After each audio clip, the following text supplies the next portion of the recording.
కామారెడ్డి రూపురేఖలు మారుస్తా, తెలంగాణ వెనుకబాటుకు కాంగ్రెసే కారణమన్న కేసీఆర్.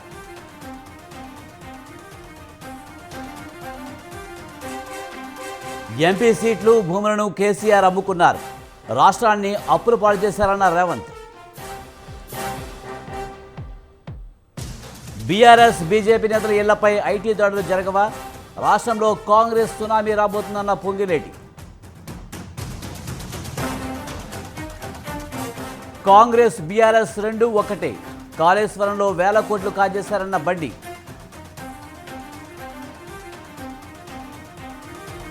పులివెందుల దేశానికి ఆదర్శమన్న జగన్. 64 కోట్లతో అభివృద్ధి పనులకు శంకుస్థాపన. ఫైబర్ నెట్ కేసు విచారణ ఈ నెల 30కి వాయిదా. దీపావళి సెలవుల తర్వాత స్కిల్స్ క్యాంపై సుప్రీం తీర్పు. గ్రామ స్థాయి నుంచి కలిసి పనిచేస్తాం, ఉమ్మడి కార్యాచరణ సిద్ధం చేస్తున్న టీడీపీ, జనసేన. నష్టాలతో ముగిసిన మార్కెట్ సూచీలు. 143 పాయింట్లు నష్టపోయిన సెన్సెక్స్.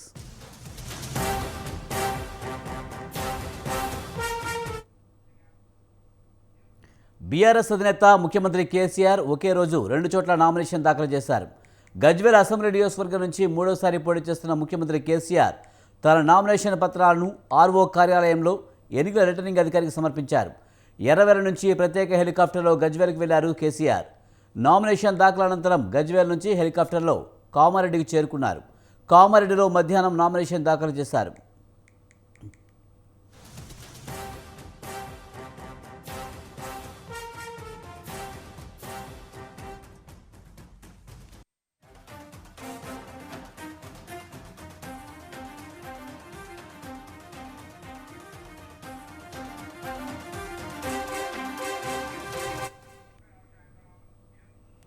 తెలంగాణలో నామినేషన్ల పర్వం శుక్రవారంతో ముగినుంది. దీంతో ప్రధాన పార్టీల నేతలు ఇవాళ నామినేషన్లు దాఖలు చేసేందుకు క్యూ కట్టారు. శుక్రవారం మంచి ముహూర్తం ఉండడంతో సీఎం కేసీఆర్ సహా పలువురు కీలక నేతలు ఇవాళ నామినేషన్ వేశారు. ఇటు బీఆర్ఎస్, అటు కాంగ్రెస్, బీజేపీ పార్టీల శ్రేణులు, అభిమానులు ప్రజలతో ర్యాలీలు నిర్వహించి ఎన్నికల రిటర్నింగ్ అధికారులకు నామినేషన్ పత్రాలు సమర్పించారు. బీఆర్ఎస్ కార్యనిర్వాహక అధ్యక్షుడు కేటీఆర్ సిరిసిల్లలో నామినేషన్ దాఖలు చేశారు. అంతకుముందు ఆయన హైదరాబాద్ ప్రగతి భవన్లో పూజలు చేసి తండ్రి సీఎం కేసీఆర్, తల్లి శోభమ్మ ఆశీర్వాదం తీసుకుని సిరిసిల్ల ఆర్డీఓ కార్యాలయంలో నామినేషన్ దాఖలు చేశారు.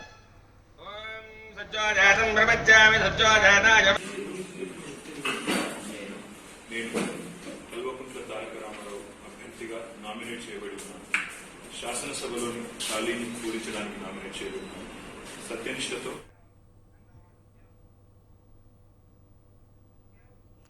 సిద్దిపేటలో హరీష్ రావు నామినేషన్ దాఖలు చేయగా, ఖమ్మం జిల్లా మధుర నియోజకవర్గం శాసనసభ్యులు, తెలంగాణ రాష్ట్ర సీఎల్పీ నేత మల్లు భట్టి విక్రమార్క కాంగ్రెస్ పార్టీ ఎమ్మెల్యే అభ్యర్థిగా నామినేషన్ వేశారు. ఇక ఈటెల రాజేందర్ కూడా ఈరోజు నామినేషన్ దాఖలు చేశారు. కరీంనగర్ అసెంబ్లీ స్థానానికి మంత్రి గంగుల కమలాకర్ నామినేషన్ దాఖలు చేశారు. దుబ్బాక బీఆర్ఎస్ అభ్యర్థి కొత్త ప్రభాకర్ రెడ్డి సైతం ఇవాళే నామినేషన్ దాఖలు చేశారు. వనపర్తి నియోజకవర్గం బీఆర్ఎస్ అభ్యర్థి సింగిరెడ్డి నిరంజన్ రెడ్డి నామినేషన్ దాఖలు చేశారు.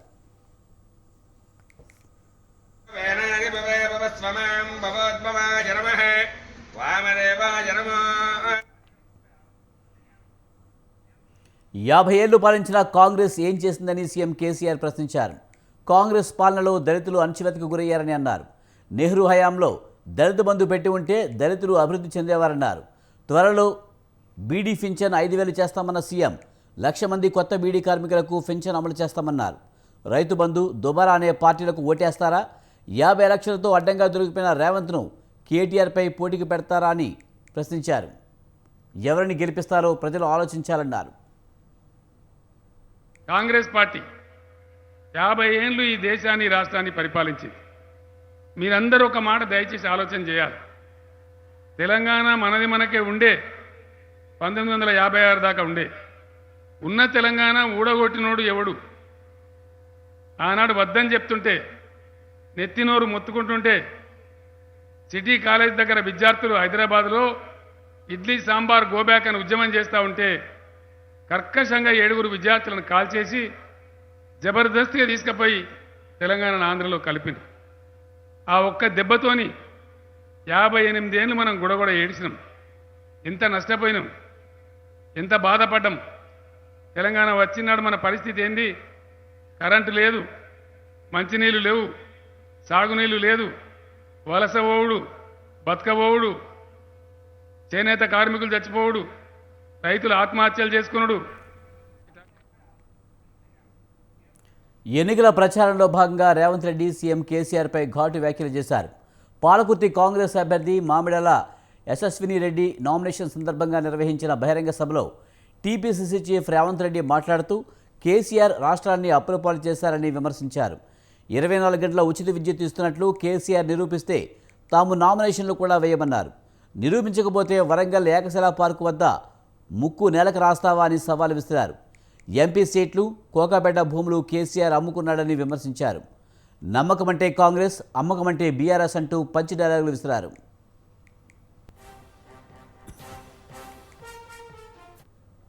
కేసీఆర్ అంటున్నాడు ఆయన అల్లుడు కొడుకు బిడ్డ చెప్తారు మా ఆయన 24 గంటలు కరెంట్ ఇస్తారని.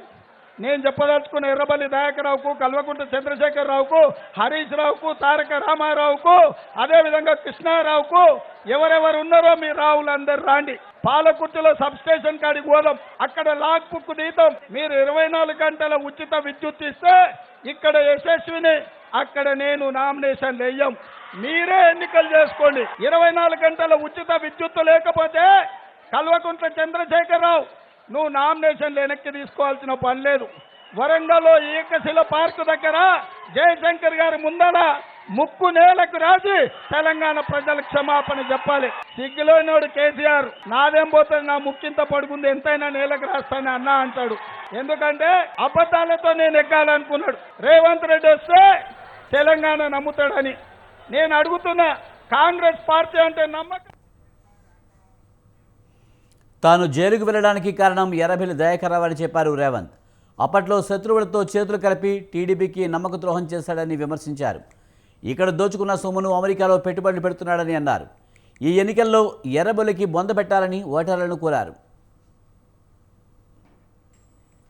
అనేటోడు నమ్మక ద్రోహి, మిత్ర ద్రోహి, నమ్మించి మోసం చేయడంలో దయాకర్రావును మించినోడు లేడు. మాకందరికీ తెలుసు. నేను జైలుకి వెళ్ళడానికి దయాకర్రావు ద్రోహం చేసిండు, శత్రువులతో చేతులు కలిపిండు, కుట్ర చేసిండు.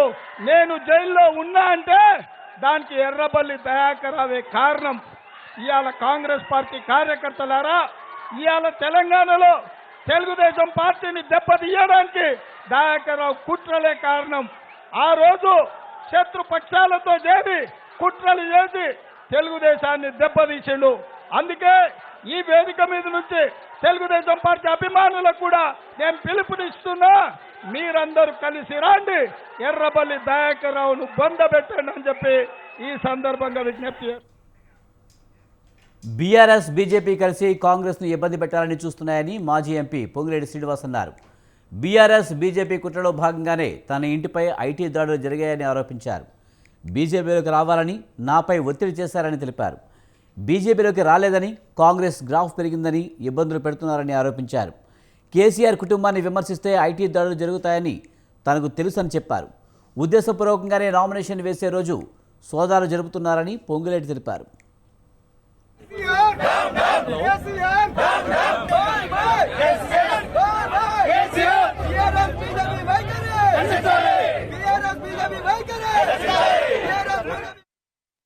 ప్రతిరోజు ఉన్నా లేకున్నా, అధికారం ఉన్నా లేకున్నా, ఉన్నా లేకున్నా నిత్యము ప్రజలతో సత్సంబంధాలతో ఉండే నేను లెగటంతోనే 5 గంటలకు నేను సర్వసాధారణంగా జిల్లాలోని ముఖ్య నాయకులు ఎర్లీ మార్నింగ్ కలవడానికి వస్తుంటారు. ఫ్రెష్ అవ్వకముందే జిల్లాలోనే వచ్చిన ముఖ్య నాయకులకి ముందు రోజు చెప్పిన ముఖ్య నాయకులకు చర్చించిన తర్వాతనే ఫ్రెష్ అవుతారు. దాంట్లో భాగంగా కరెక్ట్ గా 5 గంటల 5 నిమిషాలకి ఉదయం అప్పుడే నేను లెగ్స్ బ్రష్ చేసుకుంటున్నాను. సుమారు 15 మంది. మరోవైపు కాంగ్రెస్ నేతలపై ఐటీ దాడులను టీపీసీసీ చీఫ్ రేవంత్ రెడ్డి తీవ్రంగా ఖండించారు. కాంగ్రెస్ నేతల ఇళ్లపై ఐటీ దాడులు దేనికి సంకేతమని ఆయన ప్రశ్నించారు.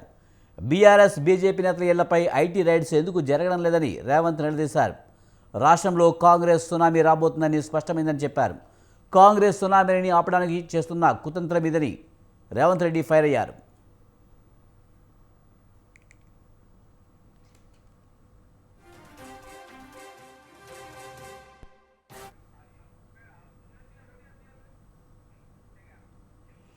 ముఖ్యమంత్రి కేసీఆర్పై బీజేపీ జాతీయ కార్యదర్శి బండి సంజయ్ తీవ్ర విమర్శలు చేశారు.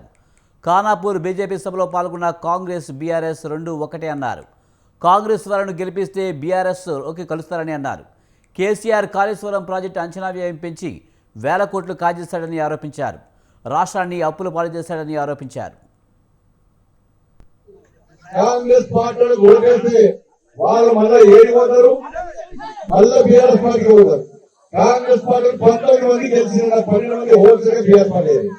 కేసీఆర్ సార్ అనుకుంటారు మేము గెలవకునే కాదు, కాంగ్రెస్ పార్టీ వాళ్ళు గెలవాలి. ఇప్పటికే 70 మందికి పైసలు ఇస్తే కాంగ్రెస్ పార్టీ వాళ్ళు మంది ముట్టుకోవడానికి నా కోరిక కూడా కేసీఆర్, మందికి ముట్టుకొని కూడా నా కోరిక వ్యక్తి కేసీఆర్ సార్. కాంగ్రెస్ పార్టీలో గెలిచిన ఇంకో పార్టీలో గెలిచిన బీఆర్ఎస్ పార్టీని అనుకుని వాళ్ళని పైసలు ఇచ్చి చేసుకునే వ్యక్తి ఈ దుష్టపు ముఖ్యమంత్రి మన రాష్ట్ర ముఖ్యమంత్రి కేసీఆర్. కాంగ్రెస్ వాళ్ళు గెలిస్తే మళ్ళీ బీఆర్ఎస్ పార్టీ పోతుంది, గ్యారెంటీ పోతుంది. పోతారా? తెలంగాణ శాసనసభ ఎన్నికలకు అభ్యర్థుల 4వ జాబితాను బీజేపీ విడుదల చేసింది. ఇప్పటికే 3 విడతల్లో అభ్యర్థులను ప్రకటించిన కమలం పార్టీ తుది జాబితాను విడుదల చేసింది. టికెట్ ఖరారైన అభ్యర్థులకు బీజేపీ ముఖ్య నేతలు ఇప్పటికే ఫోన్ చేసి సమాచారం అందించారు. కంటోన్మెంట్ కృష్ణప్రసాద్, నాంపల్లి రాహుల్ చంద్ర, శేరిలింగంపల్లి రవికుమార్ యాదవ్, మేడ్చల్ రామచంద్రరావు, పెద్దపల్లి ప్రదీప్ కుమార్కి కేటాయించినట్లు బీజేపీ ప్రకటించింది. మరో 11 స్థానాలకు అభ్యర్థులను ప్రకటించాల్సి ఉంది.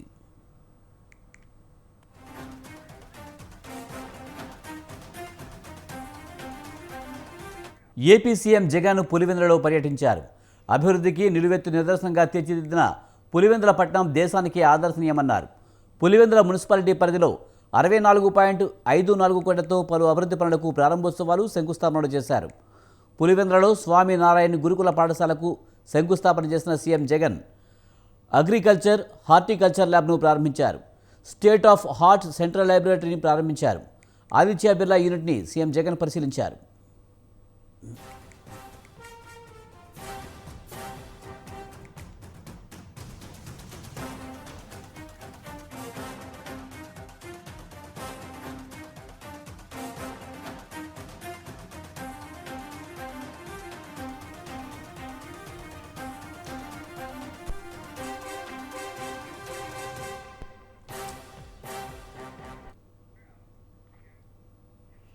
తెలుగుదేశం, జనసేన కలిసి పనిచేయాలని నిర్ణయించినట్లు టీడీపీ ఏపీ అధ్యక్షుడు అచ్చెన్నాయుడు తెలిపారు.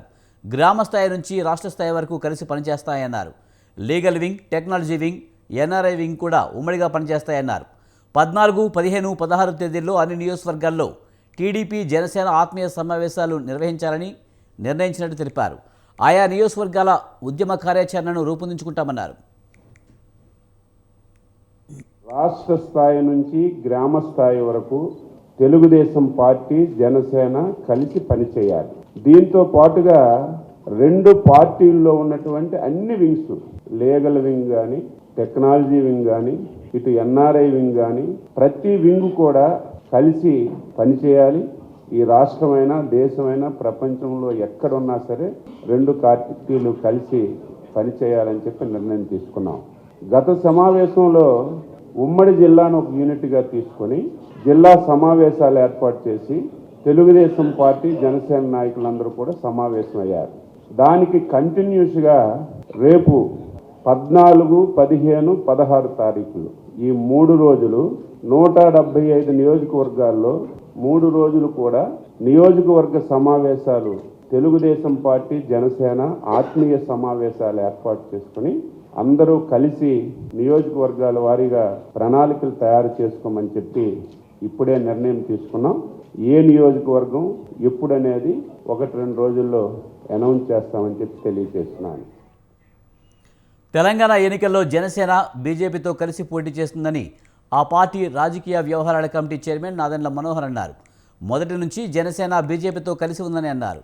తెలంగాణలో తమ ప్రాతినిధ్యంలో ఉండాలని మొదటి నుంచి జనసేన భావిస్తుందని, అందుకు అనుగుణంగానే ఎన్డీఏ భాగస్వామ్య పార్టీగా బీజేపీతో కలిసి పోటీ చేస్తున్నట్టు తెలిపారు. తెలంగాణ ఎన్నికలు ఖరారైందో ఆ సందర్భంగా పవన్ కళ్యాణ్ గారిని జాతీయ స్థాయిలో ఉన్న భారతీయ జనతా పార్టీ నాయకులు కలిసి పోరాటం చేద్దాం తెలంగాణలోనే విషయం వ్యక్తపరిచినప్పుడు గతం నుంచి కూడా పవన్ కళ్యాణ్ గారు తెలంగాణ రాష్ట్రంలో మన ప్రజెన్స్ ఉండాలి, దానికి మన క్యాడర్ ఎంతో బలంగా కష్టపడుతున్నారు, వాళ్ళకి అవకాశం ఇద్దామనే ఒక నిర్ణయం ఆయన తీసుకున్నారు.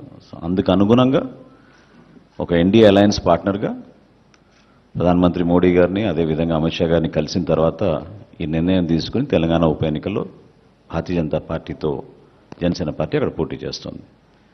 ఎప్పుడైతే తెలంగాణ ఎన్నికలు ఖరారైందో జనసేన టీడీపీ పొత్తుపై మంత్రి జోగి రమేష్ ఘాటు వ్యాఖ్యలు చేశారు. షణ్ముఖ వ్యూహంతో జగన్ను దింపేస్తామంటున్న పవన్ వ్యూహం పనిచేయదన్నారు. అది చీటర్స్ పన్నుతున్న వ్యూహం అన్నారు. టీడీపీ జనసేన కలిసి ఉమ్మడి మేనిఫెస్టో రిలీజ్ చేస్తామనడంపై జోగి రమేష్ ఆగ్రహం వ్యక్తం చేశారు. 2014లో విడుదల చేసింది ఉమ్మడి మేనిఫెస్టో కాదా అని ప్రశ్నించారు. ఎందరు కలిసి వచ్చినా ఎన్ని వ్యూహాలు పనినా సీఎం జగన్మోహన్ రెడ్డిని ఏం చేయలేరని అన్నారు.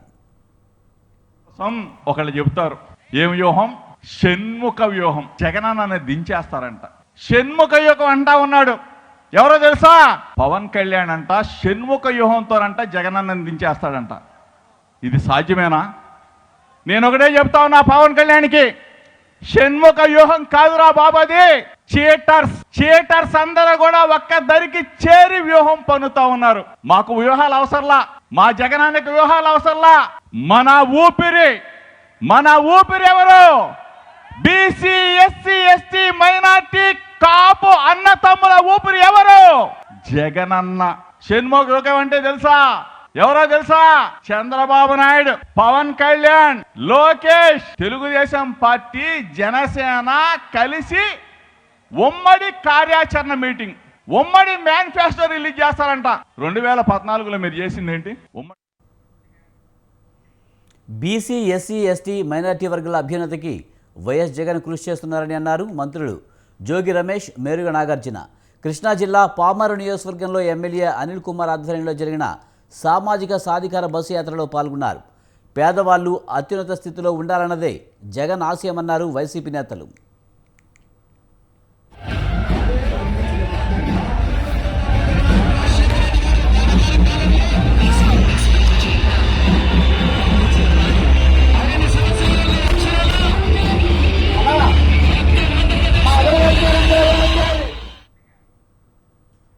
వైసీపీ ప్రభుత్వం మహిళా సంక్షేమానికి పెద్దపీట వేస్తుందన్నారు మంత్రి ధర్మాన ప్రసాదరావు. సామాజిక సాధికార యాత్రలో ఎక్కువగా మహిళలు భాగస్వామ్యం అవుతున్నారని చెప్పారు. తమ ప్రభుత్వం ప్రజలకు మంచి చేస్తుంటే చంద్రబాబు ఉద్దేశపూర్వకంగా విమర్శలు చేస్తున్నారని ఆయన ఆరోపించారు. ప్రజలను మోసం చేస్తున్న చంద్రబాబు అధికారం ఎలా అడుగుతారని ప్రశ్నించారు. చంద్రబాబు చేసిన అభివృద్ధి ఏంటో ప్రజలు ఆలోచించాలన్నారు ధర్మాన. మొదట్లో ప్రారంభించి ఒక రకమైనటువంటి ప్రచారాన్ని తెలుగుదేశం పార్టీ ప్రారంభించింది. 2.5 సంవత్సరాలు 3 సంవత్సరాలు సుమారుగా చెప్పారు డబ్బు వృధా అయిపోతుంది, దానివల్ల అభివృద్ధి చెందడం లేదు, ఈనాడు రాష్ట్రం పాడైపోయిందని చెప్పాడు. 4వ సంవత్సరం వచ్చిన తర్వాత చంద్రబాబు నాయుడు రాజమండ్రిలో ఒక సమావేశం పెట్టి ఏం చెప్పాడు? ఇంతవరకు వృధా అయిపోతుంది, వేస్ట్ అయిపోతుంది, దుర్వినియోగం అయిపోతుంది, రాష్ట్రం పాడైపోతుంది అని చెప్పినటువంటి వ్యక్తి మళ్ళీ నాకు అవకాశం ఇస్తే ఇంతకంటే ఎక్కువ డబ్బులు నేను పంచిపెడతానని చెప్పలేదా అని అడుగుతున్నాను. 14 సంవత్సరాలు ముఖ్యమంత్రిగా చేసినటువంటి వ్యక్తి, చాలా కాలంగా రాజకీయాల్లో ఉన్నటువంటి వ్యక్తి, ఏది వృధా పథకమో, ఏది ఆచరణ సాధ్యమో, ఏది ప్రజలకు అవసరమో అతనికి తెలియదా అని అడుగుతున్నాను. కేవలం ఎప్పుడు కూడా ఒక మాట. ఫైబర్ నెట్ కేసులో టీడీపీ అధినేత చంద్రబాబు దాఖలు చేస్తున్న ముందస్తు బెయిల్ పిటిషన్పై సుప్రీంకోర్టులో విచారణ వాయిదా పడింది. ఈ నెల 30న విచారణ చేపడతామని సుప్రీం ధర్మాసనం తెలిపింది. ఏపీ సిఐడి పోలీసులు తనపై నమోదు చేసిన కేసులో ముందస్తు బెయిల్ కోరుతూ చంద్రబాబు పిటిషన్ దాఖలు చేశారు. దీనిపై విచారణ చేపట్టిన సుప్రీం ఫైబర్ నెట్ కేసులో ఈ నెల 30 వరకు చంద్రబాబును అరెస్టు చేయవద్దని ఆదేశించింది. మరోవైపు స్కిల్ డెవలప్మెంట్ కేసులో తీర్పును దీపావళి సెలవుల తర్వాత వెల్లడిస్తామని సుప్రీంకోర్టు తెలిపింది.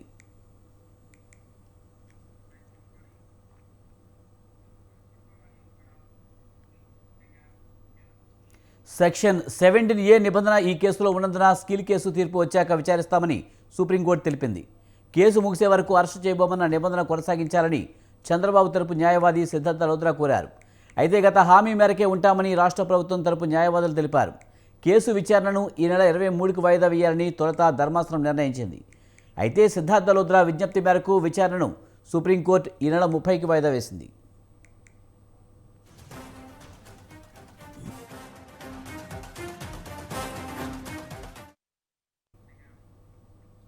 ప్రజాప్రతినిధులకు సంబంధించి కోర్టుల్లో ఏళ్ల తరబడి సాగుతున్న క్రిమినల్ కేసులకు ఇప్పటికైనా మోక్షం లభిస్తుందా?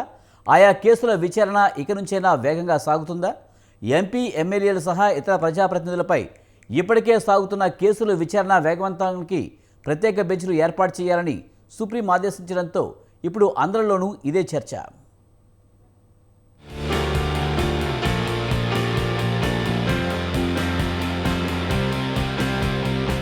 ప్రజాప్రతినిధుల కేసులు అనగానే నేరాలు చేయడం, ఏళ్ల తరబడి కోర్టులో కేసులు సాగేలా చూడడం, వాయిదాల మీద వాయిదాలు కోరుతూ ఆయా న్యాయస్థానాల విలువైన సమయాన్ని వృధా చేయడం, రాజకీయ నేతలపై ఇలాంటి విమర్శలే ఎక్కువగా జనంలో వినిపిస్తుంటాయి. ఇక నుంచి ఇలాంటి వాటికి చెక్ పడబోతోంది. సుప్రీంకోర్టు ఇలాంటి వాళ్లందరికీ షాక్ ఇచ్చేలా కొరడా ఝులిపించింది.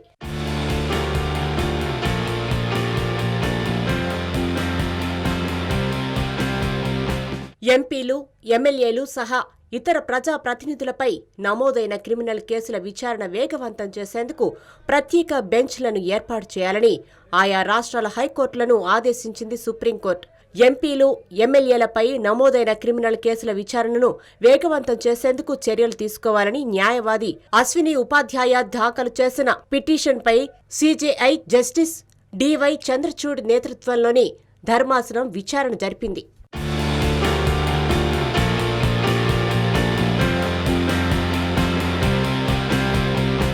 ప్రజాప్రతినిధులపై పెండింగ్లో ఉన్న కేసుల సర్వత్ర విచారణ కోసం హైకోర్టు ప్రధాన న్యాయమూర్తి అధ్యక్షతన లేదా ప్రధాన న్యాయమూర్తి నియమించిన ధర్మాసనం ప్రత్యేక బెంచ్లను ఏర్పాటు చేయాలని ఆదేశించింది. క్రిమినల్ కేసుల సర్వత్ర విచారణకు అవసరమైన పర్యవేక్షణ కోరుతూ సుమోటో కేసులు నమోదు చేయాలని హైకోర్టులను సుప్రీంకోర్టు ఆదేశించింది. ట్రయల్ కోర్టులు అత్యవసరమైతే తప్ప ప్రజాప్రతినిధులపై నమోదైన కేసుల విచారణలు వాయిదా వేయకూడదని ఆదేశాల్లో పేర్కొంది. ఆయా కేసుల విచారాలను జిల్లా, ప్రత్యేక న్యాయస్థానాల నుంచి సేకరించి హైకోర్టు వెబ్సైట్లో ప్రత్యేక ట్యాబ్ ఏర్పాటు చేసి అందులో పొందుపరచాలని హైకోర్టులకు సూచించింది. ఇందుకు అవసరమైన మౌలిక సదుపాయాలు, సాంకేతికతను జిల్లా న్యాయస్థానాలు ఏర్పాటు చేసుకోవాలని ఆదేశించింది సుప్రీంకోర్టు.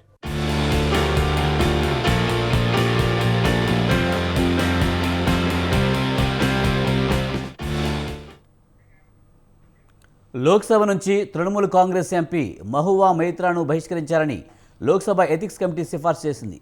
ఎథిక్స్ కమిటీ ముసాయిదా నివేదికలో ఈ మేరకు సిఫార్సు చేసింది. టీఎంసీ ఎంపీ మహువా అనైతిక చర్యలకు పాల్పడ్డారని, పార్లమెంటరీ హక్కుల ఉల్లంఘనకు పాల్పడ్డారని పేర్కొంది. ఆమె చర్యలు సభాధికారమేనని ఎథిక్స్ కమిటీ వివరించింది.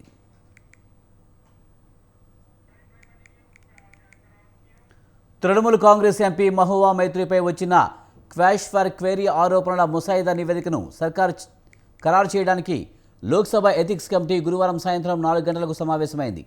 మైత్రపై కఠిన చర్యలు తీసుకోవాలని, ఆమెను వెంటనే లోక్సభ నుంచి బహిష్కరించాలని ముసాయిదా నివేదిక సిఫార్సు చేసినట్లు తెలిసింది. దుబాయ్కి చెందిన బిజినెస్ మ్యాన్ నుంచి మైత్రా అందుకున్న బహుమతులు, ప్రయోజనాల విషయంలో మైత్రా వ్యాపారవేత్త దర్శన్ హీరానందాని ప్రకటనల మధ్య వైరుధ్యాన్ని కూడా కమిటీ ప్రస్తావించింది. హీరానందాని మైత్రాకు పలు బహుమతులు, Hermes scarf, bobbi brown makeup kit, ప్రయాణాల్లో ఉపయోగించడానికి కారు కూడా ఇచ్చినట్లు ఎథిక్స్ కమిటీ ముసాయిదా నివేదికలో పేర్కొంది.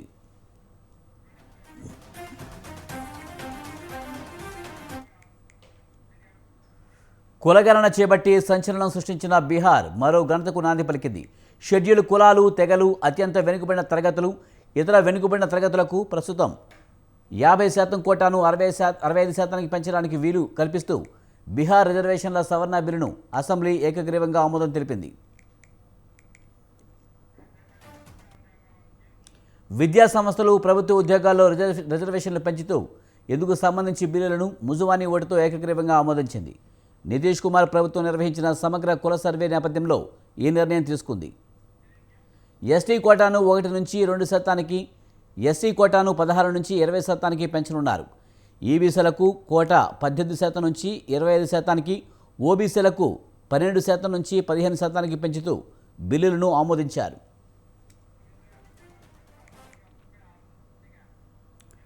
ఉత్తరప్రదేశ్ ముఖ్యమంత్రి యోగి ఆదిత్యనాథ్ ఆధ్వర్యంలో అయోధ్యలోని రామ్ కథా మ్యూజియంలో చారిత్రాత్మక కేబినెట్ మీటింగ్ జరిగింది. సాధారణంగా వారాంతం కేబినెట్ మీటింగ్ లక్నోలో జరుగుతూ ఉంటుంది. నేడు యూపీ ముఖ్యమంత్రి యోగి ఆదిత్యనాథ్ ఆయన మంత్రివర్గ సహచరులు అయోధ్యను సందర్శించారు. మంత్రివర్గ సభ్యులంతా ఉత్తరప్రదేశ్ అయోధ్యలోని రామ్లాలా దేవాలయాన్ని సందర్శించి పూజలు జరిపారు. యోగి ఆదిత్యనాథ్ స్వయంగా మందిరంలో ధూపం హారతి సమర్పించారు.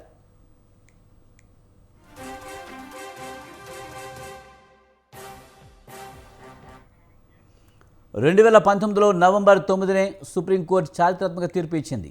వివాదాస్పద బాబ్రీ మసీదు, రామ్ జన్మభూమి కేసులో సుస్పష్టమైన తీర్పు ఇవ్వడంతో అయోధ్యలో రామ మందిర్ నిర్మాణానికి వీలు కలిగింది. ఆ నేపథ్యంలో నేడు అయోధ్యలోని రామ్ మ్యూజియం భవనంలో కేబినెట్ సమావేశం నిర్వహించారు.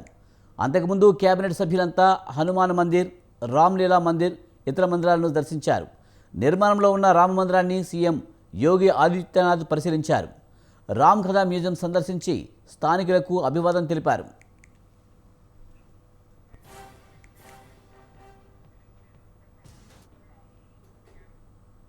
ఢిల్లీలో గాలి నాణ్యత విషపూరితంగా మారుతుంది. దీపావళికి ముందు దేశ రాజధానిలోని ఏ ప్రాంతం కూడా పేల్చడానికి సరిపోవడం లేదు. సెంట్రల్ పొల్యూషన్ కంట్రోల్ బోర్డు తెలిపిన వివరాల ప్రకారం ఇవాళ ఉదయం గాలి నాణ్యత స్థాయి 504 దాటింది. ఢిల్లీలోని ఎన్సీఆర్ తెలిపింది. ఆనంద్ విహార్లో ఏక్యూఐ 504గా నమోదవుతుంది. ఇక జహంగీర్పూర్లోని 437, నోయిడాలో 415, ఫరీదాబాద్లో 324గా నమోదైంది. ఆనంద్ విహార్లో ఏక్యూఐ 432, ఆర్కేపురంలో 453, పంజాబీబాగ్లో 444తో పాటు ఐటీఓలో 441గా నమోదైంది.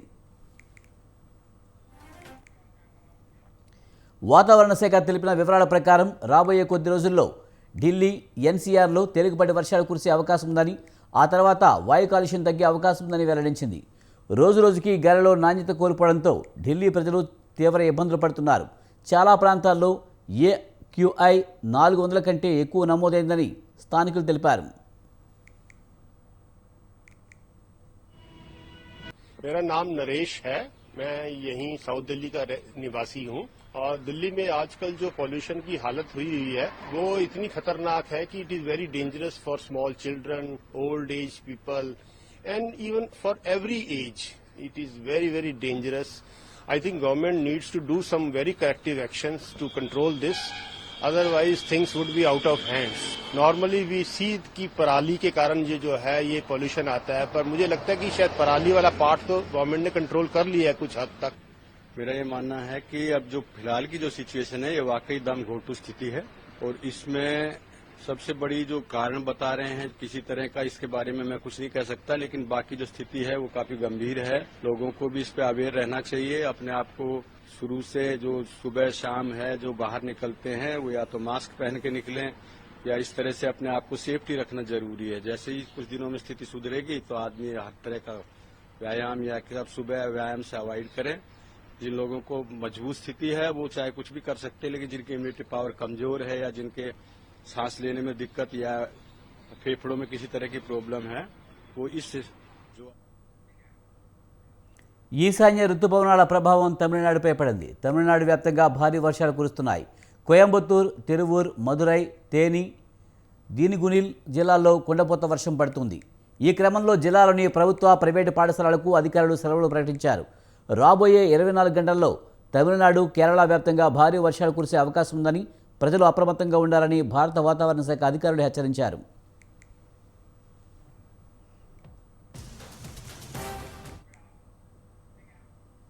దేశీయ స్టాక్ మార్కెట్ సూచీలు గురువారం నష్టాలతో ముగిశాయి. ఉదయం సెన్సెక్స్ 65,025.32 దగ్గర స్వల్ప నష్టాలతో ప్రారంభమైంది. ఇంట్రాడేలో 65,400.56 దగ్గర గరిష్టాన్ని, 64,768.76 వద్ద కనిష్టాన్ని నమోదు చేసింది. చివరకు 143.41 పాయింట్ల నష్టంతో 64,832.20 దగ్గర స్థిరపడింది. నిఫ్టీ 19,457.40 దగ్గర ప్రారంభమై ఇంట్రాడేలో 19,463.90, 19,378.35 మధ్య కదలాడింది. చివరకు 48.20 పాయింట్ నష్టపోయి 19,395.30 దగ్గర ముగిసింది. మార్కెట్లో ముగిసే సమయానికి డాలర్తో పోలిస్తే రూపాయి మార్కం విలువ 83.29 వద్ద నిలిచింది.